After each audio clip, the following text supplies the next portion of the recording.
இரண்டாவது வகை கல்வியை சொல்லி காட்டும். உலூமுல்லதி தகூனு ஃபர்து கிஃபாயா.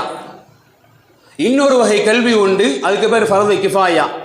அது என்ன வகை கல்வி? வல்லதி யஹ்தாஜு இலைஹில் முஜ்தமிஉ வல் வதனு. அந்த கல்வியை கற்பதன் மூலமாக சமுதாயமும் அந்த ஊர் மக்களும் இவரை நாடி வருவார்களே, அப்பேற்பட்ட கல்வி. அது என்ன கல்வி? உலகத்தினுடைய ஏனைய மற்ற கல்விகள், குறிப்பாக இமாம் சொல்லி காட்டுவாங்க டாக்டரேட், அதுபோன்று வக்கீலுடைய படிப்பு. மார்க்கம் நமக்கு கல்வியை குறித்து சொல்ல வரக்கூடிய செய்தியினுடைய அடிப்படை சாரம்சம் என்ன தெரியுமா? எந்த கல்வியாக இருந்தாலும் பொது நலத்தோடு பொது சேவை எண்ணத்தோடு கற்றுக்கொள்ளுதல், கற்றுக் கொடுக்கப்படுதல், அதுக்கு பேரே கல்வி. இன்னைக்கு உலகம் என்பது கல்வியை வேறு விதமாக நமக்கு சொல்லி காட்டுது. நீ சம்பாதி, நீ முன்னேறு. இன்னைக்கு உலகம் வேறு விதமாக சொல்லி காட்டுது.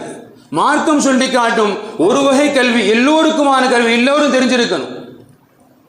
இன்னொரு வகை கல்வி, அந்த கல்வியை நாம் கற்பதன் மூலமாக, அதாவது எல்லாமே சேவையாக போயிட முடியாது, நமக்கும் பிரயோஜனம் இருக்கணும், குறைந்தபட்சம் சமுதாயத்தில் அது கொண்டு பயன்படணும்.